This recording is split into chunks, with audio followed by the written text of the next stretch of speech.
Eh bien, bonsoir à tous, on se retrouve pour une nouvelle vidéo. En ce temps de confinement, je pense qu'on avait tous un petit peu envie de parler de football, on est tous un peu en manque. Et du coup, je me suis dit pourquoi pas réunir deux trois potes et discuter un petit peu autour de ça. Du coup, aujourd'hui, on va se prendre globalement pour des directeurs sportifs et on va parler de certains joueurs qui nous plaisent. Je suis avec donc Cassor Bonjour. et JN, deux potes assez proches. Salut les amis. Et on va se faire quelques questions, histoire de voir un petit peu nos choix et débattre un peu football, parce que c'est vrai qu'on est en manque. Du coup, première question, on va prendre les questions classiques. Pour vous, quel est le joueur le plus sous-coté actuellement? Alors, en trouver un seul serait peut-être un peu compliqué. On va te donner un petit pool peut-être. Alors moi, j'aurais tendance à, dans un premier temps, me balader du côté de la première ligue. J'aurais tendance à dire Euminson, qui pour moi, même s'il perd de plus en plus, est quand même toujours trop sous-coté. À une autre échelle et un autre ton de comparaison, j'ai quand même envie de dire Firmino, qui lui aussi, bon, voilà, théoriquement champion d'Angleterre cette saison, champion d'Europe en titre, mais qui a peut-être moins pris la lumière, on va dire, que Salah et Mané devant, et même que les Van Dijk et tout derrière. À Liverpool, je parle. Donc pour moi, ouais, je pense que Son et Firmino en sous-côté, auquel je rajouterais Immobilier du côté de la Lazio de Rome et donc de la Serie A. JN, toi, c'est quoi? Ben, comme l'a dit Cassor, en sortir un c'est compliqué. Après, il y a aussi plusieurs échelles de sous-côté, tu vois. Par exemple, je peux te sortir Van de Beek. Van de Beek, ok, tout le monde le connaît. Mais quand tu regardes l'année dernière par rapport à des De Jong, des De Ligt, je pense qu'il était sous-côté. Et qu'il fait un travail monstre par rapport aux deux-là. Après, j'ai d'autres joueurs comme Nathan Ake, que je comprends toujours pas qu'est-ce qu'il faut à Bournemouth. Ou dans une autre échelle, Gosens, Atebauer, Ilicic, les joueurs de l'Atalanta qui coûtent pas cher, que personne n'a pris. Et pourtant, ils font un taf monstrueux cette saison. Ouais, un joueur de FM ici, quoi. Non, amateur de beaux Euh... jeux. Oh, ouf, ouf, ouf. Ah ok, c'est bon, c'est bon. Dans les derniers que j'ai pas entendu, moi perso j'ai mis Isco. Je sais que ça peut faire débat parce que il est quand même assez irrégulier. Maintenant, je pense que à son top niveau, il fait partie des meilleurs milieux. Je rajouterais aussi Bernardo Silva. Je sais qu'on avait déjà eu le débat. Hmm. Je pense qu'il est quand même pas reconnu à sa juste valeur. Et je rajouterais aussi Kimmich, qui pour moi, à partir du moment où tu maîtrises aussi bien deux postes aussi différents, déjà t'es obligé d'être là. Du coup, en garder un, c'est compliqué, mais on va quand même devoir faire le choix, c'est le but de la vidéo. Moi, perso, je partirais sur Bobby Firmino. Je pense que malheureusement, il est tout le temps en concurrence avec ses deux copains de Liverpool et on le classe quasiment automatiquement directement à la troisième place, alors que je suis pas sûr que niveau talent, niveau apport, ce soit vraiment lui le moins bon des trois entre guillemets. Ouais, je suis complètement d'accord, quoi. Peut-être un peu trop focalisé sur les stats, quoi.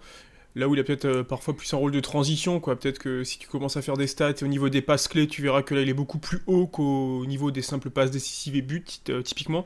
Donc ouais, je pense qu'en vrai, je pense que Firmino peut prétendre entre guillemets sans trop de mal, et même on va dire malheureusement, quoi, vu que du coup on parle quand même des sous-côtés, mais à cette place, quoi, parce qu'il a un niveau exceptionnel. Klopp le fait jouer, je pense, à merveille, et ouais, je pense que c'est celui qu'on peut le dégager, enfin dégager entre guillemets dans le bon sens du terme, le plus facilement possible pour cette catégorie, quoi. Tu prends Firmino aussi, toi, du coup? Je sais pas. Après, c'est pas scandaleux de le choisir, mais je veux dire, si tu regardes le foot, tu regardes Liverpool, tu vois l'impact qu'il a dans le jeu. Et bon, c'est sûr que le grand public il retient, ben Salah, Mané, ils mettent les buts, tout ça. Mais ouais, ce côté par rapport à eux, mais ça reste un sacré joueur, il est quand même pas mal reconnu, quoi. Sinon, moi, je reste sur Van de Beek. Je pense que une fois qu'il va partir de l'Ajax, ça va devenir monstrueux. Et pour l'instant, on reconnaît pas assez sa valeur. Ok, bah on va enchaîner du coup l'inverse et la suite logique. Quel est le joueur pour vous le plus Aïe aïe surcoté? aïe. Je vais commencer avec ma liste et le premier nom parce que c'est le premier qui m'est venu en tête et aussi horrible à dire. Ça m'a déchiré le cœur de le mettre, mais j'ai mis Marco Verratti dans ma liste. Je pense que il a les capacités pour faire partie du top top top mondial et il le fait pas. Peut-être un peu trop de cartouches fumées à l'entraînement. Mais sinon, franchement, je suis obligé de le mettre dans les surcotés. Il peut tellement aller plus haut que ce qu'il fait actuellement. Et ensuite, j'ai mis Timo Werner. Je pense que on en fait beaucoup trop pour un joueur qui est pas si bon que ça. En Allemagne, certes, il fait partie des meilleurs attaquants. Maintenant, je sais même pas si je le rentre dans mon top 10 des attaquants monde, quoi. Non, je pense pas. Enfin, tu parles en termes de 9 purs, on va dire. Ouais, de vrai Non, numéro 9. non, je le mets pas en top 10 non plus, ouais. Non, non, loin de là, ouais, effectivement. Et du coup, c'est quoi vos petits poules là pour ajouter? Alors du coup, en se basant entre guillemets un petit peu sur alors la demi-saison, on va dire auquel on a eu droit, donc quelque chose de assez actuel. J'aurais tendance à mettre Eden Hazard, qui entre guillemets, même s'il a fait des saisons précédentes à Chelsea très bonnes, pour moi, il a bénéficié d'un boost de surcotation. Ça ne se dit sans doute pas à l'été dernier, où il a été acheté, je sais plus combien, 100 millions, je crois pratiquement, ou même 100 millions. Bon après, pas de bol, hein, mauvaise condition physique, into blessure, into reblessure, into rechute. Mais pour moi, à l'heure actuelle, Eden Hazard est beaucoup trop surcoté. Je mettrai à côté de ça, malheureusement aussi, ça me fait un peu mal au cœur, Ousmane Dembélé, parce que Ousmane Dembélé n'est pas que blessé tout le temps. Il est, je pense, un peu surcoté parce qu'une hygiène de vie vraiment pas irréprochable et au niveau des diverses décisions. Bon, après là, comment dire, ça rentre peut-être un petit peu trop dans l'extra sportif, quoi.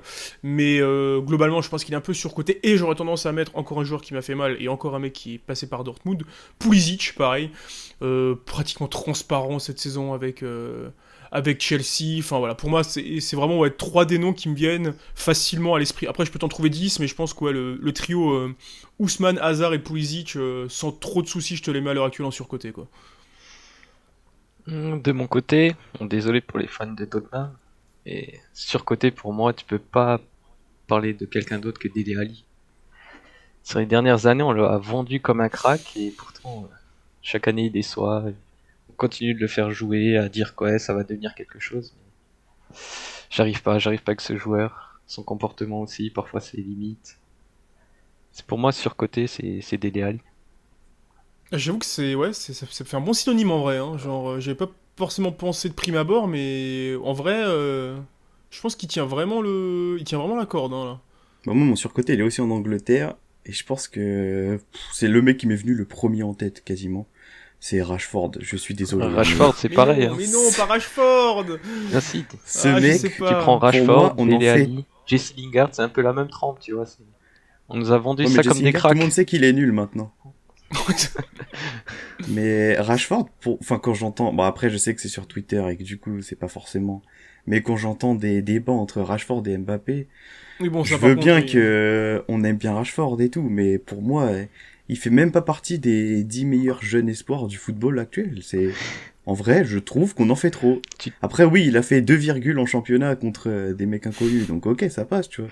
Quand il met un but incroyable contre Norwich, tout le monde va dire waouh, il est fort, hein, mais tu dirais, non, franchement, je suis désolé, mais tu dirais pas ça parce qu'il a mis un penalty en huitième de finale l'année dernière. Non, vraiment, non. comme ça s'est jamais passé, pas de souvenir. Ouais, ça va alors. T'es objectif. Du coup, on va rentrer un petit peu plus dans les caractéristiques enfin, dans le football. Et on va parler du meilleur finisseur, pas forcément le meilleur numéro 9, même si bon, généralement, c'est eux qui sont censés terminer les actions. Je vais commencer. Pour moi, j'avais mis 3 noms qui me sont venus tout de suite en tête. C'était Harry Kane de Tottenham, Robert Lewandowski, bien sûr, du Bayern Munich, et enfin, le seul qui est pas vraiment buteur, c'est Cristiano Ronaldo, qui pour moi, tu sais que une balle lui arrive dans les pieds dans la surface, ça va au fond. Bon, bah, je veux même pas argumenter parce que j'ai les trois mêmes, j'ai exactement le même trio, Lewandowski, Kane et CR7, donc de ce côté-là, oui, il y a absolument. Enfin, pour moi, il y a absolument aucun débat, quoi. JN, peut-être un petit joker. Oh, un petit joker, non, on aurait pu rajouter un Agüero, même si avec les années, il croque un peu plus. Mais sinon, non, Lewandowski, il est monstrueux et ça fait des années que ça dure. Ses stats, on n'en parle même plus. Après, pour revenir sur CR7, j'aurais pu le mettre, mais je trouve que si tu m'avais dit il y a 2-3 ans, j'aurais dit CR7 sur un ballon dans la surface, même une occasion, c'était but. Là, je le trouve un peu moins tueur, comme on dit. Du coup, c'est pour ça que j'en parle pas, mais sinon, Lewandowski, ça reste au-dessus. Hein. Moi, j'avoue que je peux pas m'enlever cette image de CR7 où, à chaque fois que ça compte, et qu'il doit qualifier son équipe, il va le faire parce que il va avoir 3 ballons dans le match et ça va finir en triplé, en fait. Je pense que actuellement, même peut-être, bon, je vais pas m'avancer non plus, mais peut-être que dans l'histoire du football, on n'a pas connu de mec aussi Clutcher, quoi, ouais. ouais, clutch devant le but dans les grands moments. C'est franchement, ce mec est un tueur. Après, t'as des joueurs chez qui c'était la spécialité. Hein. Si maintenant on parle des joueurs actuels, tu me demandes le meilleur finisseur. j'ai des Trezeguet, des Inzaghi qui me viennent en tête, c'est un ballon dans la surface, c'est but avec eux presque. Tu vois. Même si CR7, Ouais, c'est mais monstrueux. CR7, époque Real, y a pas mieux. Hein, y a pas mieux. c'est ça, à partir du moment où il s'installe à la table des meilleurs finisseurs de tous les temps, je pense que le monsieur est plutôt sérieux, quoi. Mais c'est plus époque Real, même si là, la Juve, ce qu'il fait, c'est monstrueux aussi. Hein. Ouais, il y a quand même une petite célébration contre Simeone l'année dernière. Ouais, pour se faire sortir par des... Voilà quoi, par des teams. On va enchaîner avec un exercice particulier et on va retrouver, je pense, un des noms qu'on a cités plus haut. Le meilleur tireur de penalty. Je sais que Eh ça peut oui. parler, ça peut être surprenant, mais pour vous, qui a la meilleure qualité de finition au niveau des penalties? Ben Robert, encore une fois. Bien sûr, Robert Lewandowski, bien évidemment, avec sa technique qu'il a affûtée au fil des années, des saisons. Je crois que j'ai vu, alors je crois qu'en plus c'était sur la chaîne officielle de la Bundesliga sur YouTube, où en gros ils avaient décortiqué et décrypté sa façon de tirer les pénaltys et ils montraient au fur et à mesure comment il avait justement peaufiné quoi. Le temps d'arrêt, la vitesse de la course, le regard sur le ballon, sur le gardien, sur le but. Incroyable, hein, pour moi à l'heure actuelle. Robert Lewandowski, meilleur tireur de penalty, avec quand même une petite mention spéciale au petit Cabri Jorginho, bien sûr, avec son petit saut. À l'heure actuelle, je pense que c'est les deux qui me viennent le plus facilement à l'esprit quand tu me dis tireur de penalty, quoi. Hmm. Vas-y, Gêne. Comme t'expliquais, sa façon de tirer, c'est un peu comparable à ce que fait Neymar, tu vois. Et moi, pour moi, Neymar, c'est quand il y a un penalty. J'ai jamais compris, pourtant, tout le monde sait comment il tire, mais les gardiens se font toujours avoir. Il attend le dernier moment, il ouvre ou il ferme le pied selon là où le gardien plonge. C'est imparable en fait. Mais après, même si Robert et Jorginho, c'est des sacrés tireurs, hein, Neymar, il a un sang-froid, il peut le tirer quand il veut, c'est propre. Ouais, moi, ça va être le problème de l'objectivité. Je suis pas sûr de l'être à 100%, mais j'avoue qu'à chaque fois qu'on siffle un penalty contre Paris, euh, même si j'aimais bien Cavani et que à l'époque c'était le numéro 9, le tireur attitré et tout, je préfère 1000 fois que ce soit Neymar. À chaque fois qu'il s'avance face au gardien, il va attendre que le mec parte pour lui mettre de l'autre côté. Alors qu'il tire pas fort. Mais ouais, pour moi, tu sais qu'il y a Non, je suis penalty, d'accord, je suis c'est lui qui d'accord. Ouais. tire, ça finit au fond. Mm. Je suis pas sûr, j'ai pas la stat en tête, mais je crois qu'il en a toujours pas loupé depuis qu'il est chez nous, donc il me semble. On va enchaîner le meilleur centreur du monde. Globalement, c'est pas forcément un latéral, même si bah ils sont bien sûr avantagés. C'est un mec, il va mettre la balle dans la boîte sur la tête de son coéquipier et ça va finir au fond à chaque fois. Moi, personnellement, j'ai mis 3 joueurs avec seulement un latéral. C'est Trent Alexander-Arnold. Je pense que on Bien sûr. connaît Ouais. tous sa qualité de passe assez exceptionnelle. J'ai mis mon petit roux préféré Kevin De Bruyne parce que quand même lui aussi c'est pareil, c'est à chaque fois qu'il touche le ballon, la balle est téléguidée sur la tête de son coéquipier. Et enfin, mon petit chouchou avec sa petite patte gauche, c'est Hakim Ziyech. Sa combinaison là avec Quincy Promes cette année, franchement, je pourrais regarder, je pense, des compilations de 1 heure, juste le voir centrer sur la tête de Quincy Promes au second poteau et ça finit au fond. Ouais, il va faire pareil avec Giroud la saison prochaine, t'inquiète pas. Ouais, je suis d'accord. Bah, j'en avais que deux. Moi, j'ai mis Trent pour le côté, comme on disait, un petit peu latéral. Et j'avais mis KDB aussi dans le jeu pour les centres qu'il lâche. Quand il arrive parfois, on va dire, un peu assez excentré, ou même quand il est dans l'axe et qu'il balance entre guillemets juste une praline, on va dire, droit devant. C'est incroyable, quoi. Il a une qualité de passe et une touchée de balle exceptionnelle. Et ouais, c'est les deux qui me viennent sans aucun débat possible, je trouve, en termes de centreur, quoi. Moi, je vais être original. Hein. Forcément, les deux latéraux de Liverpool. Je veux dire, j'avais plus vu des centres comme ça depuis, dans ma mémoire, Willy Sagnol, qui mettait des centres incroyables. Depuis Tai Taiwo, non? Aussi, ouais, quelle qualité de centre. La même que j'allais. Hein. Voilà. Et sinon, ben, Kevin De Bruyne, hein. Ce type, c'est incroyable les passes qu'il peut trouver. Des passes que toi tu trouves même pas dans ton canapé. Et encore souvent, on va dire qu'il pourrait avoir encore plus de passes décisives si on croquait pas devant le but, notamment Sterling ou Agüero. Ouais, c'est ce que j'allais dire. Tu veux dire que s'il ne jouait pas avec Sterling, il y aurait peut-être plus de passes décisives, quoi. Ouais, ils auraient pu marquer un peu plus, quoi. On va enchaîner avec une catégorie un peu différente. On va l'expliquer, c'est le meilleur méchant. Alors qu'est-ce que j'entends par meilleur méchant? c'est Méchant, le méchant. jeu- c'est Ouais, pas tu forcément noir. Niska, c'est le joueur qui peut faire vriller l'équipe d'en face avec soit des coups bas, soit du trash talk, soit ouais les petites fautes basses. Enfin, un mec qui va faire tout pour soit faire péter un câble à son opposant, soit Les Quentin, remporter quoi. la victoire. Les bons Exactement. Quentin. Les Voilà, le Quentin, bon Quentin. la référence, on va pas le dire maintenant, mais Voilà. j'espère qu'on l'a. Vas-y, j'attaque avec mes Quentin. Alors, il y a différentes strates de Quentin, quoi. Je pense que le petit duo espagnol, enfin duo, hein, ils ont, je crois même jamais évolué ensemble à part en équipe nationale, mais le duo espagnol Sergio Ramos et Costa, hein, dans leurs œuvres respectives, je pense qu'on est pas mal du tout. J'ai envie de mettre une petite mention pour Luis Suarez, quand même, qui peut faire vriller.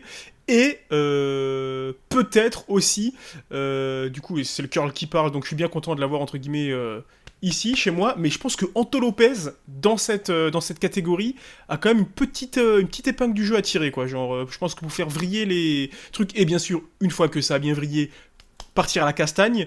Ouais, c'est voilà, ce sera un petit peu mon petit quatuor, je pense, de gars méchants, on va dire, quoi. Moi, j'en retiens un, c'est Chiellini. Chiellini me fait péter un câble. Après, c'est c'est le genre de défenseur que j'adore, tu vois. C'est ce qu'il faut, limite, pour un défenseur central. Mais il me fait péter un câble, je supporte pas. Puis plus les années passent, plus il compense avec ça son niveau et c'est insupportable. Après, s'il faut aller à la bagarre, hein, toujours avoir un Joe Ferry sur soi, ça passe bien. Jamais là, Oh, toujours des Joe! petits taquets, des petits mots qui passent bien et puis de la provoque. C'est tout ce qu'on aime, hein. Au moment, je vais enchaîner parce que j'avais les trois mêmes que toi, Cass, Costa, Ramos et Suarez. J'ai grandi, avec Thiago Motta dans mon équipe, donc j'adore tout ce qui fait péter un câble à l'équipe d'en face. Et j'avoue que c'était mon petit péché mignon à l'époque. Tout ça pour avoir moins de cartons que Marco Verratti, hein, on le rappelle. Je pense que je vais partir sur Luis Suarez parce que pour moi, il y a pas mal de joueurs qui vont faire des petits coups bas, des trucs comme ça. Mais bon, de là à jouer au gardien en quart de finale de Coupe du Mm. Monde face au Ghana pour faire gagner son équipe et derrière à aller quand même taper son meilleur croc sur un joueur adverse, je Ah, suis pas sûr que tous les neurones soient connectés en haut, il cumule pas mal, mais ouais. franchement, le gars est bizarre quand même. Mais est-ce que c'est le meilleur méchant ou le pire méchant du coup? Ouais, parce que tu vois, t'as le méchant intelligent et t'as le T'as méchant le con, méchant, entre guillemets, tu voilà, vois. t'as le Voilà, méchant c'est vrai Thiago que... Motta, Thiago Motta trop fort dans ce rôle-là, limite j'ai du respect, c'est grave d'en arriver là. Autant Suarez il m'exaspère quoi, c'est vraiment le Suarez, pire je sais, non méchant mais quoi. Suarez, je sais pas si tout ce qu'il fait est prémédité, hein. Je ne pense pas. Ouais, Je parfois pense je que des pense qu'il fois, manque une case, hein. son corps, il prend le contrôle et c'est parti. Mais du coup, je suis obligé de le mettre là parce que, Ouais, je suis en fait, d'accord. tout Oui, le bien reste, sûr. on l'a vu sous plein d'aspects. Lui, il a mangé un joueur quand même. Bah, deux, même, non? Il avait pas récidivé, non? Je sais plus. Aussi, je crois. Ouais, je crois qu'il y avait Mais Ivanovic c'est, et Ouais, il l'avait Chiellini, fait non, deux hein. fois, non? Il l'avait Ouais, fait je deux crois fois. que... c'est pour ça que tu vois, genre, Le quand tu Courbon, hein. non mais c'est ça, quand tu compares Chiellini à un Taco XL, je suis en mode frérot quand même. Ouais, je sais pas, ouais. Après, Moi, je vais rester sur Ramos quand même, mais ouais, les arguments Suarez sont plus que recevables, ouais. Tu veux me pour dire se faire que mordre, Sergio Chiellini. Ramos, sa petite prise de judo sur Mohamed Salah, ça te fait plaisir quoi. Et là tu vois, c'est pareil, c'est vraiment trop fort ce qu'il fait quoi. Limite il donne la Ligue des Champions en faisant ça. Non mais 100% c'est ça. Hein. C'est du Thiago Motta, niveau Thiago Motta. Ouais, sauf que Thiago Motta nous a pas ramené à la Ligue des Champions. C'est de sa faute ou pas? Ah, vraiment pas. Ensuite, on va enchaîner avec la dernière avant un petit concept.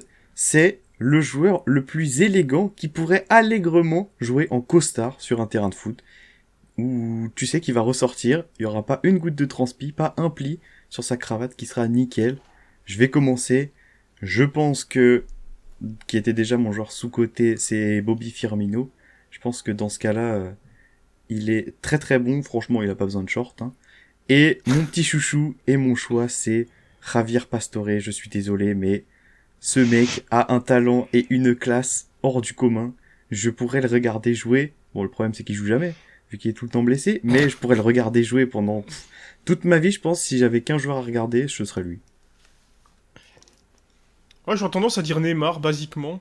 Après, pas sûr que son costard, comme tu disais, ressorte sans pli et sans tasse d'air, pardon, d'ici la fin du match. Mais je pense qu'en vrai, alors ça va peut-être être de l'élégance, c'est un peu bling bling, on va dire pour certains, on va dire hors du terrain, et peut-être un peu d'élégance too much sur le terrain.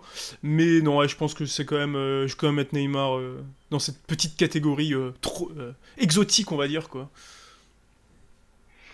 De mon côté, bon, même si le fait de sortir du terrain sans sueur et tout, ça lui correspond pas, Kevin De Bruyne, pour moi, il a des Fameux, hein. côtés un peu rustres comme ça, peut-être de décoffrage, mais quand il a un ballon dans les pieds, sa vision, ses passes, c'est incroyable. C'est vraiment le gars qui va orchestrer le truc et il pourrait facilement jouer en costard. Après, pour revenir sur Pastore, s'il y avait une catégorie jouer en béquille, il aurait pu rentrer dedans aussi. Allez, c'est bon, toi, t'es ban. Gratuit. On va Vous me le bannez, enchaîner. lui. Hein. Une petite équipe, on est tous français et grands fans et supporters de l'équipe de France. Si vous deviez naturaliser un joueur en EDF, là, maintenant, tout de suite, ce serait qui? Même si on pense tous à Karim Benzema, On malheureusement, va pas la faire, voilà. il est Oh, déjà zut. là, et on va pas revenir sur le débat, mais bon, ce serait bien qu'il revienne. Mais si vous deviez juste en naturaliser un, pour aller, pourquoi pas jouer, bah, du coup, l'Euro 2021, L'euro, ouais. maintenant, et nous faire gagner, ce serait qui? Bah moi j'enchaîne avec un petit peu ce que tu disais entre guillemets le troll Karim Benzema, mais Karim Benzema on le veut pourquoi? Parce que c'est un œuf tueur, donc du coup on a besoin de quoi? D'un œuf tueur. Robert Lewandowski, voilà, une fois de plus, c'est que moi je commence peut-être un peu trop à l'encenser, mais voilà, tu mets le Robert Lewandowski je pense à la pointe de l'attaque de l'équipe de France, avec des maîtres à jouer derrière lui et des fusées sur les côtés, je pense que ça peut faire très très très mal. Ah, moi, c'est juste le cœur qui parle, hein. Ça va être Kevin De Bruyne et rien d'autre. Mais putain mais encore, On a peut-être pas besoin, non, mais on a trop de monde au juste, milieu. juste C'est ça, le imaginer, problème. ouais, c'est bon, Kevin De Bruyne les met tous sur le banc quand même, quoi. Et juste l'imaginer envoyer des pralines à Mbappé, c'est... Non, j'ai cru que t'allais dire à Giroud, j'allais vriller. Ouais, mais Giroud, c'est notre neuf tueur quand même. Ouais, ça va. Pour moi, perso, je vais partir sur... En fait, j'ai juste réfléchi en quel est le poste Skill. où on est le plus nul. Ouais. Ouais, défenseur droit j'imagine, non? Bah ouais, on a qui? Certes, Pavard a mis une reprise de fou qui nous a peut-être fait gagner une Coupe du Monde, mais bon, on va pas se mentir, il est nul. Quand je vois Sidibé, ce qu'il vient faire en équipe de France, je ne comprends pas. Léo Dubois, même si vous êtes des gros fans lyonnais, bon, Ouais, pour moi, il a ouais, pas le ouais, niveau... objectif, quoi. il a pas le niveau international. On est lucide sur son niveau quand même, tu vois, il est peut-être Et dans du 3 coup, ans. Mais... Du coup, je me dis, qui pourrait faire énormément de bien chez nous en défenseur à droite? Bah, je pense Thomas Trent Meunier. Alexander. Ah, presque. Vraiment, hashtag tôt ou tard. Non, je pense que Trent Alexander-Arnold, c'est le mec qu'il nous faut.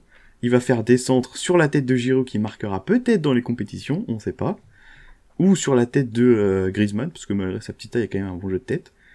Mais je pense que, ouais, voilà, dans un poste où on est quand même démuni, j'ai pas envie d'avoir un énième retour de Christophe Jallet quand même. Je pense que ce serait un peu terrible. Ah, Mais Bernard du coup, Mendy à tout moment. Hein. un petit Trent Alexander-Arnold en équipe de France, franchement, il a juste à traverser la Manche, hein. On l'accueille avec grand plaisir. Bras ouverts.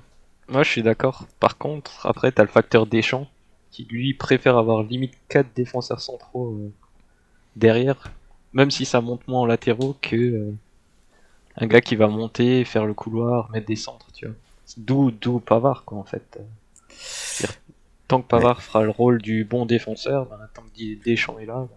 Le bon tout. Moi, même potentiellement avec Hernandez, tu vois, qui va aussi. Oui, ben Hernandez avoir de le base, double c'est un profil défenseur effectif. central. Tu vois. C'est ça, quoi, donc c'est vrai que. C'est vraiment le jeu de Deschamps, quoi. T'es solide derrière. Et... Ouais, mais à la limite, Hernandez a fait un très bon Euro à son poste. Ouais, mais Pour moi, Hernandez, ça a non, bien été sûr, un il des est bien sûr. monstrueux aussi, tu vois. Il a un coffre. Ah oui, non, mais c'est ça. monstrueux. Pavard, franchement, bon, je vais pas m'acharner non plus, mais... Ah, pourquoi personne l'a cité dans les surcotés, le bon Ben? Le Parce bon Ben que- Pave. Parce que pour moi, il est nul, donc... C'est un joueur de devoir, Pavard, tu vois. Ouais, ouais. En Il fait, sera c'est jamais ça, pour moi, mauvais, il sera personne... jamais extraordinaire. Il Personne sera le bon. fout dans son top, tu vois. Genre, tout le monde sait que, bah, Pavard, bah, il est niveau Pavard, quoi, voilà.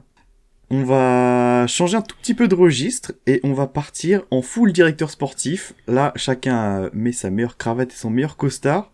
Et on va concocter sa propre équipe. On va pas faire le classique de on va chacun donner son 11. On va aller un petit peu plus loin. et on va commencer. Si tu devais prendre le projet d'un club maintenant, qui tu prendrais? Vas-y, commence, on t'écoute. Moi, j'ai rentré pour l'instant 3 clubs qui m'ont bien intéressé. Déjà, il y a Atalanta, même si Mhm. le projet, comme me l'a dit JN juste avant, est énormément tourné autour de l'entraîneur, je pense que avoir chopé des joueurs aussi peu chers et mettre la misère à autant de gros clubs italiens, Ouais, il est cartonné en plus, quoi. franchement, Genre, tu lui mets pas la misère 1-0 dans le jeu, quoi. C'est- Genre, t'en passes 4-5 et. Ouais, Ah, c'est vrai ouais, que c'est ça. il pleut, hein. Et Ils ont derrière, pas tu vas en Ligue des respecté Champions et tu les l'Italie. fumes. C'est ça. Tu Même vas en Ligue regarde, des Champions. même et- regarde ce qu'a pris Valence en C1 aussi, hein. C'était vraiment Bah, le moi, même tarif Valence, pour tout le monde, hein. C'est. je pensais que Valence, ce serait un step trop haut pour l'Atalanta. Ils les ont Non. détruits, hein, donc. Après, j'ai mis Lille aussi parce que Ok, ouais.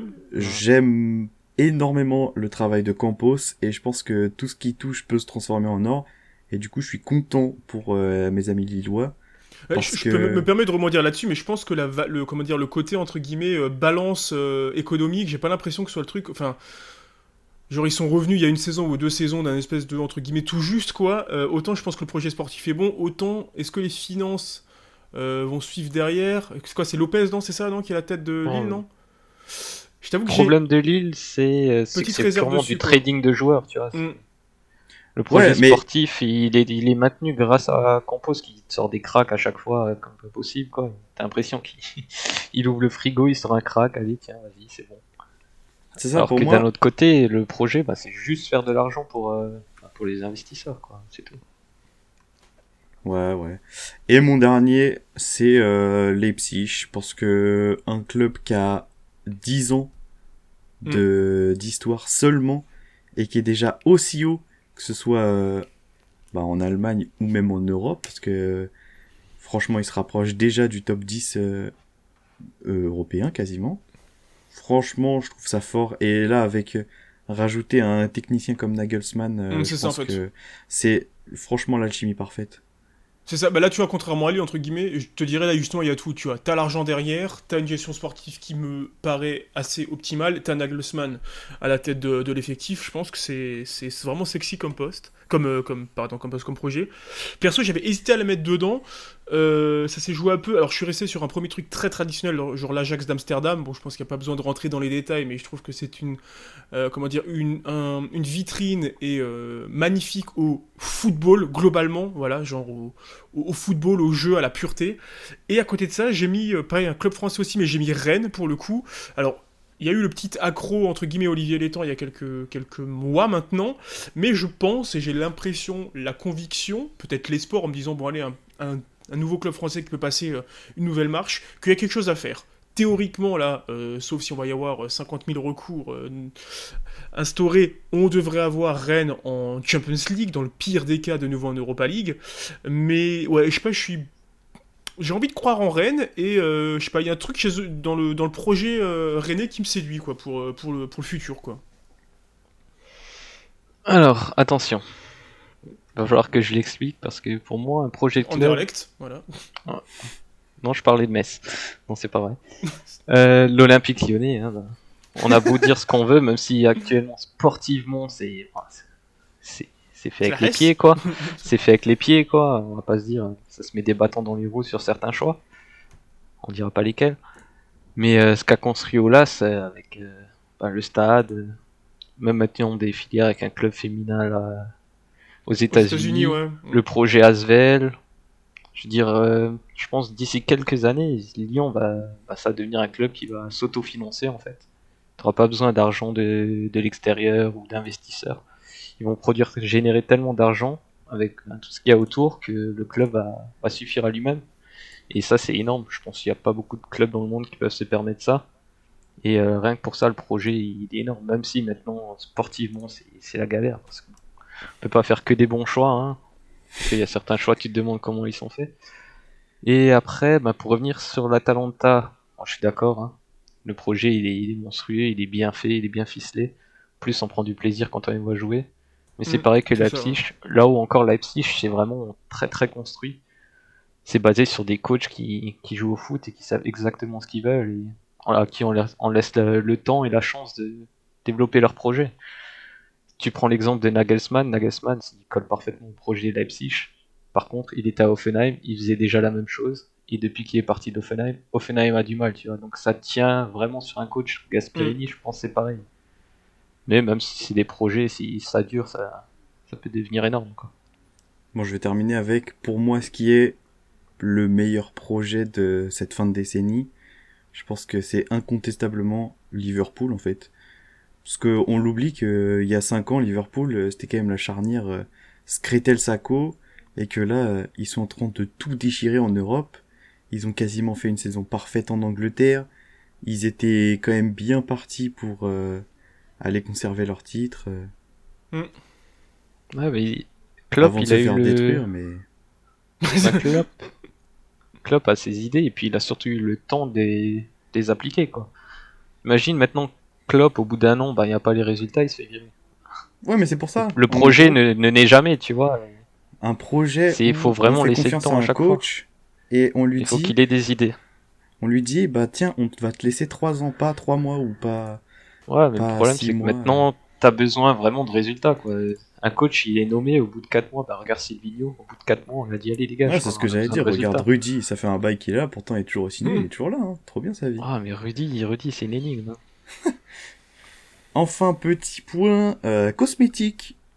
Si vous deviez Cosmétique. prendre un maillot pour représenter votre équipe là, ce serait qui? Enfin, ce De serait cette lequel? saison, hein. Ouais, Maillot de un cette maillot de saison. cette saison. Ouais. Alors, j'aurais tendance. Alors, le maillot que je trouvais incroyable, mais qui n'a été porté qu'un seul match, je sais plus pour quelle occasion, mais c'était le maillot de Dortmund full black. Genre, normalement, le maillot extérieur est noir. Là, tout était noir. Le maillot était noir, l'écusson était noir, le sponsor était noir, tout était noir dessus. Il avait un flow incroyable, vraiment incroyable ce maillot. J'aurais tendance à dire, on va dire, cette saison aussi, le maillot blanc du PSG, là, avec le Nike virgule et le Nike brodé par-dessus. Je trouve qu'il a vraiment un petit flow, même si leur maillot, le quatrième qu'ils avaient sorti vite fait là, je crois que c'était le de base avec le bleu blanc rouge un peu custom. Bah, moi, c'est mon choix. Atroce, C'est pas celui-là. atroce non plus, ouais. C'est le maillot pour le match NBA. Enfin, Oui, les voilà, NBA c'est ça, Games oui. à Paris, là. C'est ça, Et ouais. du coup, le côté bleu, blanc, rouge en plein milieu, avec le bleu foncé, là. Franchement, je le trouve Non, magnifique. c'est truc. Moi, perso, c'est mon Et choix. Ouais, et je finirais peut-être par le dernier Chelsea, pareil, à grosse consonance noire, pareil aussi, bah, comme beaucoup de maillots surd entre guillemets cette saison de Nike, hein, la virgule puis le nom Nike au-dessus, avec, si je dis pas de conneries, des touches de orange, des touches de blanc et compagnie, avec leur sponsor Yokohama, je trouvais que ça ressortait pas trop mal, on va dire, donc je dirais ouais, c'est 3 maillots, on va dire, pour cette saison, quoi. Difficile d'en choisir qu'un. Après, niveau maillot, ouais, ça dépend, t'as plusieurs critères. Pour moi, un maillot, si tu dois représenter ton club avec un maillot, déjà il change pas énormément chaque année, il a tes couleurs. Mais si après t'as les maillots fantasy, forcément, le marché des maillots maintenant, c'est pas que les supporters de cœur, c'est aussi il faut plaire à tout le monde. Et de ce côté-là, j'ai bien aimé, même si on a joué qu'une fois avec, le maillot surf de Lyon. Le Bordeaux, là. Ouais, le Une rouge, espèce un de peu rouge strié, là. du C'est bleu ça, hein. dedans, c'est un truc un peu bizarre, quoi. J'ai Là, bien je aimé, le même trouve si un on a- peu, comment dire, un peu trop dégoulinant, tu vois, vraiment en mode, allez, t'as mis des trucs, c'est un Ouais. peu coulé. Ouais, moi aussi, Genre, c'est too much. Hein. Je l'ai je sais vu pas. en vrai, il rend mieux qu'à l'image comme ça, donc Ouais, ouais. franchement, j'aime bien, tu vois, ça change un peu de ce que Adidas nous sort avec Oui, ouais, c'est ça, ouais. des Les régistas, mock-up des de trucs, base, ouais, voilà, c'est ça. ouais, allez, on te change juste les couleurs et paye 90 balles, quoi. On va enchaîner le coach de ton équipe. Je pense qu'on a globalement à peu près les mêmes noms. Il va y avoir du Guardiola, il va y avoir du Klopp, peut-être du Zidane, du Gasperini. Certains vont Moi, mettre Dalloglio, mais bon, il faille speak. Moi, j'en mets qu'un et c'est vraiment Klopp en vrai, hein. Genre pour les raisons qu'on a évoquées avant aussi, bah, comme vous l'avez dit, il a eu le temps de mettre, on va dire, ce jeu en place, mais je veux dire que ce soit à Dortmund ou à Liverpool, pour moi, Klopp, c'est. Enfin. Pour moi, c'est objectif, mais je pense que c'est le meilleur entraîneur du monde à l'heure actuelle, quoi. Donc, bien évidemment, demain, tu me dis choisir un entraîneur, ben, Jürgen Klopp, de très très très loin. Moi, je prends mon coach, je lui dis, je m'en fous du résultat, fais-moi juste rêver, fais-moi kiffer, fais-moi juste venir au stade, être heureux et repartir. Même si on perd, j'en ai rien à foutre. Du coup, tu vas Du prendre coup, Guardiola. je te prends un Gasperini, un Pep Guardiola, un Nagelsmann, même un Dalloglio, comme t'as dit. Hein. Dalloglio, en France, il est sous-coté. Hein. Je veux dire, ok, bon, après, il a des équipes, il fait ce qu'il peut, mais moi, je veux arriver au stade, je veux que mon équipe joue, je veux prendre du plaisir les supporters prennent du plaisir, viennent au stade, se régalent. Peu importe qu'on perde, qu'on gagne. Après, forcément, je pense que avec du Guardiola, du Gasperini ou du Nagelsmann, tu vas gagner quand même. Ils ont cette culture de la gagne. Non, moi c'est Voilà. pareil, je suis là juste pour les résultats. Du coup, ce sera Klopp. Pour moi, c'est le mec le plus pragmatique. Il Mm. va prendre des mecs pour gagner, pour faire ce qu'il veut. Et derrière. Alors que pourtant, je préfère, en règle générale, Guardiola. Mais Guardiola, on le voit, c'est difficile quand il a pas des maestros à la Xavi, Iniesta, Messi et toute la clique là. Ça a quand même été plus compliqué en Ligue des Champions. Klopp, il est allé chercher des joueurs pas si chers que ça. Il a Ouais, la formé une Robertson et équipe de compagnie, tueurs. c'est vrai que... Non, mais c'est ça, il a formé une Ah, équipe de tueurs et c'est fini quoi. Entre Après, la guillemets, Ligue pour des moi, ça Champions, fait c'est partie... compliqué. Ça fait partie, entre guillemets, désolé de te couper, un petit peu Guardiola. Alors, je vais pas le mettre dans le même sac que Zidane, tu vois. Mais genre, c'est des mecs qui ont eu de Ouais. l'or dans les mains, mais genre vraiment, en tant que Mhm. joueur, quoi. Ils avaient des joueurs à leur prime, ou ils avaient des joueurs qui jouaient depuis très longtemps ensemble. Pareil, Guardiola, quand il a eu sa période, entre guillemets, au Bayern, le Bayern tournait tout seul. Alors, certes, il n'est pas arrivé à gagner une Champions League avec le Bayern, donc peut-être qu'effectivement, on voit que c'est peut-être lié à l'entraîneur. Mais pour moi, je trouve qu'ils sont un peu dans un côté à part. C'est que, entre guillemets, donne-leur une équipe, je vais pas dire moyenne, quoi, mais peut-être un peu en dessous, on verra. Comme le dit Max aussi, peut-être avec City, tu vois, même avec des top joueurs un peu moins en forme, bah, cette saison, il s'est fait, désolé de l'expression, il s'est fait pisser dessus en championnat, quoi. Donc c'est compliqué, ouais. Donc j'ai vraiment du mal, moi, à mettre Guardiola et Zizou, on va dire, sur cette espèce de première marche, parce que les autres, on va dire, avec des équipes peut-être un peu moins bonnes ou des joueurs peut-être un peu sous-cotés ou qui ont plus jeunes, des potentiels peut-être un peu moins forts ou peut-être un peu plus muselés, mais ils sont quand même arrivés à faire de belles choses, voire de grandes choses. Donc ouais, je sais pas, moi j'ai comme tendance à mettre Klopp un peu au-dessus, quoi. Pour Ouais, le après, cocktail parfait, on va dire, quoi. c'est chacun à une période, tu vois. Tu prends Bien Guardiola, sûr, et bien sûr. quand il arrive à City, déjà, il doit tout remettre en place. Ben, c'est pareil au Mm. Bayern. Non, Au c'est vrai, c'est Bayern, vrai. il est Ouais. arrivé, ils l'ont tous regardé. Il a dit, bah non, je joue pas comme ça en Allemagne. Il a dit, je m'en fous. Je m'en fous, on joue comme ça, comme ça. Il a retourné toute la Bundesliga. Hein. En Angleterre, c'est pareil. En Angleterre, c'était quoi? C'était on balance devant, ça va d'un côté à l'autre et tout. Lui, il est arrivé, il a dit, on joue comme ça. Les coachs se sont adaptés. Et maintenant, tu as même des équipes qui jouent comme City en première ligue. Et Mm. ça, c'était incroyable à voir, quoi. Après, c'est Non, c'est sûr, vrai, ça c'est peut vrai. s'essouffler, mais puis même niveau progression des joueurs, ce qu'il fait avec les joueurs. Puis cette saison, Liverpool, c'était tellement au-dessus, ils étaient sur un nuage. Et Ouais, j'étais encore, je pense que intouchable. le nuage, il allait un peu redescendre là, en fin de saison. Bah, il y a eu déjà l'élimination contre l'Atlético. Mm. Et le championnat, il avait commencé. Bon, même s'ils allaient être champions, forcément. Je suis pas sûr qu'ils allaient tout gagner encore. Mais bon, ce que Guardiola a fait sur les dernières saisons à City, en première ligue, c'est juste incroyable. Non, je suis d'accord quand même, c'est vrai. Et du Peut-être un coup, peu biaisé. la compo de votre équipe, enfin le plan tactique de votre équipe, le dispositif on va dire, vous choisiriez lequel?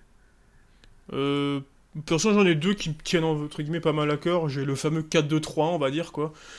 Avec deux milieux centraux un peu plus reculés, voire un des deux qui peut être un peu plus monté et un meneur de jeu, bien évidemment, du coup, épaulé par deux gros ailiers forts, on va dire. Et à côté de ça, j'aime bien le 4-2-2-2, donc pareil, deux premiers milieux qui sont, on va dire, très très reculés, deux milieux offensifs qui peuvent potentiellement évoluer dans l'axe ou un peu plus sur les côtés, donc bon, il reste milieu offensif sur le terrain, mais peut-être un peu plus sur les latéraux, et avec deux buteurs devant aussi, donc soit on va dire deux buteurs alignés, soit on va dire un 9 pur et un 9,5 qui lui tourne autour, ou même un qui peut descendre en 9,5 au fur et à mesure du match, donc ouais, je dirais ouais, Ouais, la compo de 4-2-3-1 Paris et sur les 4-2-2-2. derniers matchs quoi. Globalement, voilà, c'est ça, quoi. C'est comment dire, une composition, enfin une tactique qui te permet un minimum de versatilité, qui te permet potentiellement et facilement, je trouve, sur le papier, de faire évoluer ton plan de jeu. Et même en gardant, on va dire, les joueurs à leur poste de prédilection, tu peux quand même les faire évoluer sur des petites zones de terrain différentes et du coup t'adapter, on va dire, peut-être un peu mieux à ton adversaire, quoi. Alors, moi, j'ai deux compos que j'apprécie énormément. Après, elles se ressemblent plus ou moins dans les idées. Déjà, ça va se baser sur des latéraux très très offensifs. Alors, t'as le 3-4-3, forcément, hein, Gasperini, tout ça, tout ça. Et le 4-4-2 Losange. Où là, pareil, Hmm. t'as des créateurs au milieu Tu veux qui dire font le ce qu'ils veulent, 4-4-2 en diamant comme disent en les Anglais? diamant, Comme disent les Anglais. parce qu'ils ont plus d'argent, c'est ça. Exactement. Et du coup, ben, le 4-4-2 Losange, un peu à l'image de... Je crois que c'est Rémi Garde qui avait fait ça à Lyon à l'époque. Où tu resserres le jeu au milieu, et t'as les latéraux qui sont libres, je crois que c'est Bédimo qui prenait le couloir, quelque chose comme ça, Franchement, ça laisse une liberté offensive à tes latéraux qui apportent un surnombre et c'est du football offensif, quoi, hein, tout ce qu'on aime. Moi, je vais partir sur la compo avec laquelle j'ai grandi, avec le classique Barça de Pep, 4-3-3, une sentinelle bien reculée, comme ça dans les phases offensives, lui il peut reculer et les latéraux peuvent monter. T'as quand même deux ailiers qui entourent un numéro 9 qui va tout mettre devant. Je pense que c'est la compo de base, même si j'aime bien même le 4-4-2, hein, la fameuse Christian Gourcuff composition. Mais j'avoue que le 4-3-3, je trouve c'est l'équilibre parfait quasiment. Et maintenant, on va passer à la compo de notre équipe. Un gardien, le gardien de ton équipe là, de rêve actuel. Alisson, je pense. Globalement, Alisson encore. On va pas refaire tout le CV de Liverpool, mais je pense que je mets Alisson. Et il y a aussi un autre gardien que j'apprécie beaucoup et qui n'a plus rien à prouver, je pense, en Europe, qui est peut-être, je vais pas dire sous-côté parce que les gens le connaissent à sa propre valeur, mais qui pour moi, à mes yeux, peut faire partie il est du top sous-coté, 3. hein, Voilà, c'est Keylor Navas, quoi, tout simplement. Voilà, c'est voilà, genre pour moi, ça se jouera entre ces deux-là. On pourrait parler des Derea, on pourrait parler des Oblak, des Neuer. Bon, Neuer peut-être un peu moins ces derniers temps, quoi. Mais pour moi, ouais, genre Alisson et Navas sont un cran au-dessus, quoi. Moi, perso, je vais partir sur, je pense, un mec qui fait gagner énormément de points quand même au Barça, c'est Ter Stegen. Le nombre de fois où il leur a sauvé le cul, franchement. Ouais, non, ouais, c'est vrai. Ouais. Et même en plus, sa qualité de relance, parce que, mine de rien, bon, il a quand même eu une passe décisive, mais même au-delà de ça, il cherche toujours à relancer sur un mec libre et à accélérer le jeu. Et quand c'est ton gardien, ta première relance, déjà, je pense que c'est bien. Et puis après, sur sa ligne, il y a peut-être Oblak qui l'égale, mais sinon, ouais, c'est un monstre, en fait. Non, je suis d'accord. Ouais. Ouais, je vais rejoindre Max, hein. Ter Stegen pour moi, c'est vrai que Ter Stegen, c'est le meilleur gardien actuellement. Le nombre de fois qu'il a sauvé les fesses du Barça, de sa défense, hein, Piqué peut le remercier. Et d'ailleurs, on aurait pu le mettre sous côté parce qu'avec Neuer en ce moment. Ouais, si, en fait, là, il est loin devant Neuer et pourtant Neuer garde une ouais, cote. voilà. S'il joue pas, s'il est pas titulaire à l'Euro, je comprends pas et il y a un truc qui ouais, c'est incroyable. Oui, surtout avec un an en plus, effectivement, je pense que le report dessert plus Neuer, qui est déjà entre guillemets peut-être sur une phase un peu descendante. Non, mais Neuer est encore bon, mais juste là, oui, on parle mais genre d'un Ter mec Stegen qui est un monstre en fait. Ouais, genre, on parle d'un Ter mec Stegen, top il a une 3 présence, c'est incroyable. Non, je suis d'accord. C'est vrai, ouais, bon, c'est vrai que ouais, je l'ai peut-être un peu zappé, mais oui, je pense que ouais, quand même, effectivement. Non, mais après, 3, Alisson, contre, Oblak, overall, Navas, tout ça, je comprends totalement. Oui, ça reste des sacrés Navas, Ligue des Champions, plus rien à prouver, tu vois. Après, Burki, ok. Ter Stegen, là, c'est... Burki, pas mal. On va enchaîner la paire. Là, ça va être un petit peu tricky. On va prendre une paire de défenseurs centrales qui est déjà formée. Que ce soit en club ou en sélection. Vous avez, si vous prenez par exemple Sergio Ramos, vous pouvez prendre donc soit Varane, soit Piqué. C'est... Ok, ouais. Ou pareil au Brésil, bah bon, ce sera comme à Paris, Marquinhos, Thiago Silva. On peut pas en séparer un des deux. Vous prenez soit les deux, soit aucun. Ok, bon, je vais commencer du coup. Bon, je vais être original. Hein. Je vais prendre la charnière des Pays-Bas, Virgil van Dijk, De Ligt. Pour moi, c'est ce qui va être le plus solide dans les prochaines années en plus.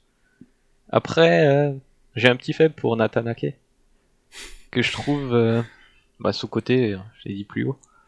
Et que De Ligt, suivant son évolution à la Juve, et s'il arrive à être transféré dans un grand club, Nathan Ake peut jouer une place avec De Ligt.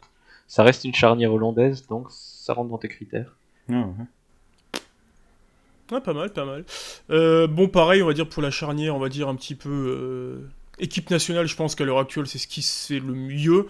Les autres, comme tu disais, comme on en parlait un petit peu en off, il y a toujours, entre guillemets, pour les charnières nationales, un des deux qui voilà, est peut-être un peu trop en dessous par rapport à l'autre. À côté de ça, niveau club, j'ai quand même tenté, on va dire, le Clément Langlais et Gérard Piqué, même si bon, Piqué c'est plus que c'était, mais je suis en mode bon, il y a une espèce d'expérience alliée avec de la fraîcheur, alliée avec un petit peu de solidité, bref, c'est un truc qui me plaît pas mal sur le papier, et peut-être un cran en dessous, la doublette, peut-être Laporte pas blessé, et Laporte Prime, on va dire, avec Stones. Alors bon, pareil, c'est pas non plus exceptionnel, mais moi c'est un truc qui me séduit pas mal, quoi. Oh, tu mets pas Otamendi là, bizarre. Ah, j'avoue bizarre. que Nicolas, pourtant on le voit souvent dans les Nicolas fesse par terre Otamendi cette saison, c'est incroyable. Pardon. Moi, je vais partir, pareil, mon choix, ça va être le classique de chez classique, de Lig Van Dijk. Je pense qu'on fait pas mieux. Après, j'ai quand même des petites charnières qui me font plaisir. Pour moi, la Raphaël Varane, Clément Lenglet en équipe de France, Hmm. j'espère que ce sera ça, et je pense que ça peut être pas dégueu. Et après, même si c'est peut-être un des championnats que j'aime le moins, ou en tout cas j'ai le moins d'affinité, en Italie, je trouve qu'il y a des trucs pas mal. Milan Skriniar, Godin ou Kostas Manolas et Kalidou Koulibaly, que ce soit à l'Inter ou à Naples. Franchement, je trouve ça solide et je trouve que ça se marie assez bien. Mais ouais, là, je pense que l'indétrônable, c'est Van Dijk, De Ligt. On peut pas faire mieux et je pense que dans 5 ans, on pourra toujours pas faire mieux. Ouais, par contre, on est obligé de parler de. On a même pas parlé d'une charnière qui a gagné, je sais pas combien de Ligue des Champions, Ramos-Varane, quoi. Ouais, Je oui, dirais, c'est vrai, mais là, Ouais, c'est actuellement, vrai, ouais. c'est du solide quand même, tu vois. Et Varane, qui prend de l'expérience, même s'il y avait plus Ramos-Pépé, tu vois. Mais là, Varane, il prend vraiment plus d'expérience. En Ramos, il est plus proche de la fin que du début, mais ça reste quand même un monstre. Mais il faut quand même qu'on parle d'eux dans les charnières, quoi. Non, je suis d'accord, je suis d'accord. on va enchaîner un cran légèrement plus haut avec un numéro 10.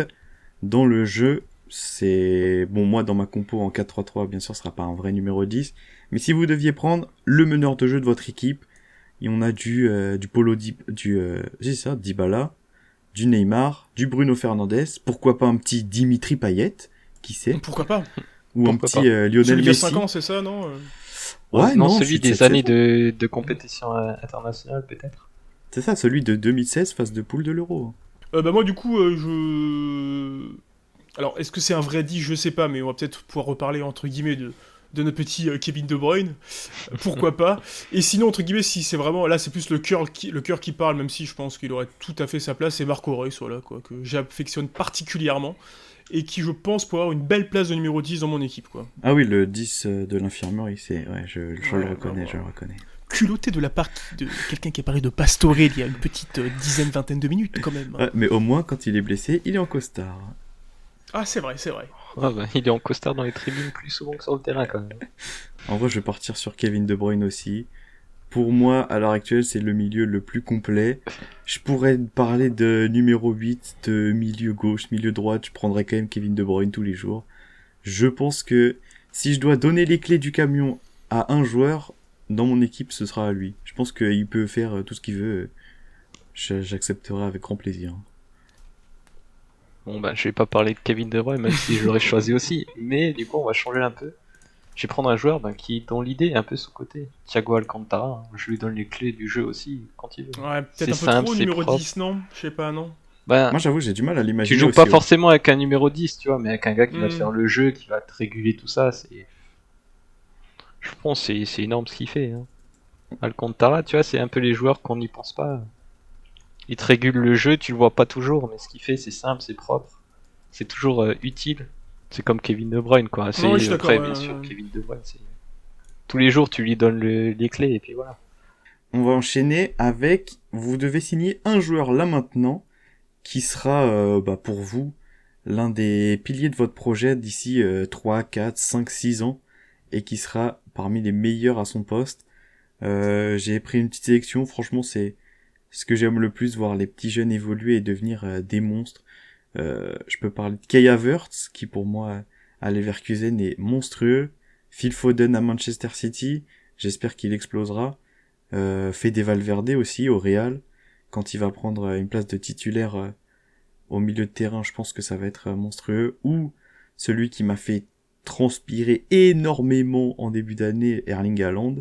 Je pense que on a du beau monde et pour moi, ils ont déjà entre guillemets un destin tracé de on finira dans l'élite mondiale quoi qu'il arrive. Moi, j'ai tapé sur un peu plus jeune, entre guillemets. J'ai mis Alors, j'ai mis aussi Haaland un petit peu dans cette liste-là. J'ai quand même mis, même si on va encore me dire que c'est le côté lyonnais qui ressort, Ryan Cherki, parce que je vois difficilement, alors, entre guillemets, que ce soit chez nous ou hors des bases lyonnaises, en fonction de du père Rudy, s'il reste décide d'en faire, mais je pense que, pareil, il a de grandes chances d'exploser dans le bon sens du terme. Plus ou moins rapidement, et on va dire le joueur peut-être un peu plus coin flip que j'ai envie de mettre, c'est Reina, donc le gamin de Dortmund, alors on est très loin d'être sûr qu'il va entre guillemets performer. Ce sera peut-être entre guillemets malheureusement le prochain Pulisic, quoi. Hein. Encore entre guillemets une petite pépite américaine qui ne confirme pas. Mais bon, allez, j'ai envie d'y croire et j'ai envie de mettre Reina dans ce petit top, quoi. Moi j'ai mis Phil Foden. Phil Foden. Je trouve les Anglais ils ont une génération espoir U21 qui s'annonce monstrueuse s'ils confirment tous avec les Mason Mount et compagnie. Et Phil Foden pour moi c'est celui qui incarne cette génération. Ce qu'il fait avec un ballon, sa vision du jeu, en plus là il est entre les mains de Guardiola, donc tout ce qu'on dit sur lui, ce que Guardiola dit sur lui, dit que notamment c'est l'un des joueurs, l'un des meilleurs joueurs qu'il ait eu en tant que jeune, je pense que ça lui promet un bel avenir s'il continue comme ça. C'est vraiment le joueur que j'ai envie d'avoir pendant 3, 4, 5 ans. Non, je suis d'accord. Pour mon choix, ça va surprendre. Tu voulais un truc? Ouais, j'allais dire petite mention spéciale à Maxence Cacré, le côté lyonnais. Je pense que lui, s'il continue comme ça, il peut faire une belle carrière aussi. Bon, moi, mon choix, il est un peu spécial parce que c'est pas un poste où souvent t'as envie de dépenser tes millions, mais ce que j'ai vu cette saison d'Alphonso Davies, franchement, pour un mec qui vient du Canada, qui est donc habitué au soccer, on parle même pas de football là-bas, franchement, un mec qui a pas vraiment de modèle en fait dans son pays, ce qu'il arrive à faire, c'est monstrueux et je pense qu'il peut avoir un profil un peu à la bas où on peut le voir jouer un cran plus haut en milieu gauche ou même dans l'entrejeu. J'ai vraiment bien aimé ce qu'il a fait. J'espère qu'il va exploser et je pense que d'ici 4-5 ans sera le meilleur à son poste en fait. Je vois pas quel latéral gauche peut venir le challenger à part Jordan Amavi quoi peut-être, mais c'est même pas sûr. Ah, peut-être, hein, c'est... Ouais, méfie-toi quand même de Maxwell Cornet. Hein. Ouais, c'est vrai que... La petite reconversion, là. Mais du coup, ouais. Non, je suis d'accord avec toi. C'est vrai que les jeunes, on pourrait en parler pendant des heures. Dans le même délire, un peu un Zagadou pour moi, dans les prochaines années, il va devenir monstrueux en défenseur central. De toute façon, tous les petits Français qui partent en Bundesliga, que ce soit Mukiele, en général, ou pas Mécano, Ndika et tout, ça va être... Konaté et Nkoukou. Il nous reste 2 questions. Là, c'est plus une mise en situation. Tu dois choisir le capitaine qui fera un discours à la mi-temps d'une finale que tu es en train de perdre. Dont t'es pas non plus en train de te faire laver 4-0, mais tu dois trouver le mec qui va remobiliser tout ton vestiaire et quand vous allez repartir pour les 45 dernières minutes, ce sera des tueurs et vous allez remporter cette finale. Vous prenez qui ? Alors moi je suis parti sur 2 moods différents. Le mood entre guillemets club, peut-être plus expérience et peut-être plus discours lourd on va dire avec Sergio Ramos. Je pense que bon voilà, hein, capitaine exemplaire entre guillemets en fonction du côté où on se place du Real Madrid, meneur d'hommes, il a la hargne, c'est un chien, c'est un guerrier, donc je pense que il est très très trouvé, plus que trouvé. À côté de ça, le côté plus entre guillemets dans le positif, dans on va dire dans le, je sais pas, ouais, j'ai plus un côté un peu plus positif, un petit côté un petit peu différent de l'amener. Du coup, plus en sélection nationale cette fois, avec Paul Pogba tout simplement. Alors ça va peut-être en faire rire certains en mode bon allez le clown machin, mais je pense que dans l'équipe de France actuelle, surtout après ce qu'elle a créé lors de la dernière Coupe du Monde et cette génération un petit peu globalement. Alors, effectivement, il y a 2-3 joueurs un peu plus vieux et il y a des joueurs beaucoup plus jeunes qui vont venir s'y greffer d'ici l'Euro 2021. Mais je pense que la pioche dans un certain registre, en équipe de France, peut être vraiment le gars qui va te faire te sortir un discours à la mi-temps. Et on a pu le voir avec différents reportages qui ont circulé après la Coupe du Monde, que c'est un rôle qui lui scie plutôt bien. Ouais, c'est ça, on l'a vu dans les reportages. Pogba, c'est vraiment... Enfin, c'était le patron de l'équipe de France. On dirait qu'il avait pas le brassard, mais c'est comme s'il l'avait, quoi, pendant cette période. Moi, j'ai envie de parler d'un joueur que j'apprécie beaucoup, qui fait pas beaucoup de bruit, mais je pense que tout le monde respecte, et dans un groupe, il est très écouté, il est exemplaire. James Milner. Je pense James Milner, tu perds, tout le monde l'écoute à la mi-temps. Il y en a pas un qui va broncher, parce que déjà, il a du caractère aussi, hein, quoi, c'est pas le gars timide, machin. Mais il est respectable, tout le monde va l'écouter, et je pense qu'il peut trouver les mots pour rebooster l'équipe, quoi. Déjà rien que sur le terrain et dans le vestiaire. Moi, c'est le genre de mec, c'est l'exemple et tu peux pas ne pas te défoncer quand tu vois ce qu'il fait sur un terrain, en fait. clairement, quoi, Mm. où tu te sens mal après, quoi, à moins que t'en aies rien à foutre. Ouais. Bah, j'avais globalement les mêmes. J'avais Pogba parce que, bah, je pense que 2018, pour lui, c'est le déclic. On l'a vu, ça a souvent été Mm. le jeune talentueux, le milieu qui doit prouver. Pour moi, 2018, il s'est mué en patron et il est allé décrocher le plus beau trophée qu'un footballeur peut espérer. Et il l'a fait en tant que leader, peut-être pas technique parce qu'il y a quand même Griezmann, mais au moins leader de vestiaire. Enfin, Hugo Lloris, je l'aime beaucoup et il a fait un très beau mini discours à la mi-temps, mais franchement, quand c'est Pogba qui parle, tu sens que tout le monde est Allez, prêt poteau. à aller se tuer pour les autres. Et C'est ça, ouais. franchement, ça fait plaisir. Après, oui, mon choix, c'est Ramos parce que on l'a vu, il arrive dans le vestiaire du Real, c'est son vestiaire, tout le monde l'écoute. Il change de maillot, il va en Espagne, bah je crois que c'est globalement la même. Tout le monde l'écoute, il a pris la succession de Puyol là-bas. Et ouais, C'est ça, franchement, ouais. c'est un mec, le trophée qu'il a, je pense qu'il a plus de trophées que de tatouages, donc au bout d'un moment, le monsieur est sérieux, quoi. Et enfin, la dernière petite mise en situation, tu dois choisir un joueur pour tirer un coup franc aux abords de la surface à la 94e minute et te donner le titre. Tu prends qui? Je pense qu'on a tous globalement la même liste. On a du Lionel Messi, comment ne pas le citer, du Neymar, du Dybala, du CR7 ou, pour mes amis Fennec, du Riyad Mahrez, bien entendu, Exactement. qui est allé qualifier son équipe en finale de la CAN. Moi, je vais Je partir... mettrais quand même. Vas-y, Je vas-y. vais partir sur du grand classique parce que je pense que il y a plein de bons climatiseurs là-dedans. Neymar, je vais pas rappeler la remontada, mais le coup franc qu'il nous met, ça nous détruit. CR7, même si ça vendange récemment, le 3-3, rien que le 3-3 à la dernière Coupe du Monde face à l'Espagne, c'est une clim incroyable. Pareil pour Dybala qui a un pied de fou, mais je pense que aux abords de la surface, ne pas donner le ballon à Messi, c'est quand même culotté, quoi. Ouais, Dybala, je préfère même un Pjanic qu'un Dybala, tu vois. Après, c'est question Moi, il y d'affinité. a un joueur qu'on a oublié de citer, alors dans des proportions moins gardées, parce que c'est pas forcément le tireur de penalty, mais, excusez-moi, hein, Memphis a une très belle patte droite, et no joke, peut te débloquer une situation, parce que en plus de ça, il a un mental d'enfer. Alors, on est très loin, bien évidemment, des CR7 J'ai envie de me battre, là, des hein. autres Lionel Messi, quoi. Mais, je pense que que Memphis peut s'asseoir à la table, Oui, voilà. allez. La fameuse expression, vous l'avez. On va se Ah, battre, j'adore c'est Memphis, tout. mais De ces joueurs. Mais non, si je devais en choisir un, même si je suis complètement d'accord au fait du fait qu'il y a eu peut-être la petite baisse de forme ou d'efficacité sur les dernières années, mais j'aurais quand même tendance à associer coup franc décisif 95e minute à quand même un CR7, quoi. Effectivement, comme tu le disais, Messi tout trouvé, mais je mets quand même CR7 encore un poil au-dessus, quoi. Alors bien sûr, on parle d'un coup franc un poil excentré sur la gauche ou parce qu'après tu vois il y a la différence, tu vois, où est ton coup franc, tu Oui, vois. non, mais là, c'est ça. C'est un coup franc aux abords de la surface. Bon, on va dire que Mais si c'est un non, gaucher, et, tu le mets à je pense droite, que- si c'est un droitier, tu le mets à gauche. On je s'ajuste. pense que CR7 c'est peut-être je le vois un poil au-dessus quand même que Messi pour ce débat, quoi. ah, on en a pas parlé, mais un Kevin De Bruyne aux abords de la surface, il peut être très dangereux. Hein. On n'a pas parlé de Oh, Kevin la De Bruyne, c'est vrai, hein. propagande. Il peut te la mettre lobée au-dessus du mur, il peut te la mettre sous le mur à ras de terre parce qu'il est trop malin. Il peut te peut la mettre t'envoyer dans le une mur. pépite, et il peut t'envoyer Mm. une pépite sous la barre aussi en même temps. Tu vois. Qu'asseoir un petit Robert Lewandowski, pourquoi pas? Ouais, mais pour une fois non.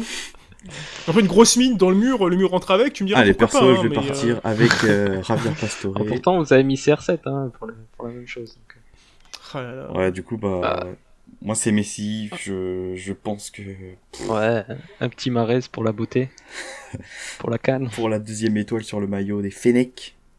Bon, bah, je pense qu'on en a terminé. On a fait un petit tour. Franchement, parler foot en cette période un peu compliquée, ça aère l'esprit. J'ai vraiment hâte de revoir des petits bonhommes avec des maillots courir sur un terrain de football. Là, ça commence à manquer. Ça commence à être dur. Et peut-être que la Bundesliga reprendrait sous peu, hein. Donc Ouais, Ouais, à là, voir, mais on aura À voir. peut-être du À voir. foot avant août prochain. Non, mais c'est ça. J'ai pas été On sait jusqu'à jamais, hein. regarder le championnat d'Arabie Biélorusse, Saoudite, là là, où je sais plus.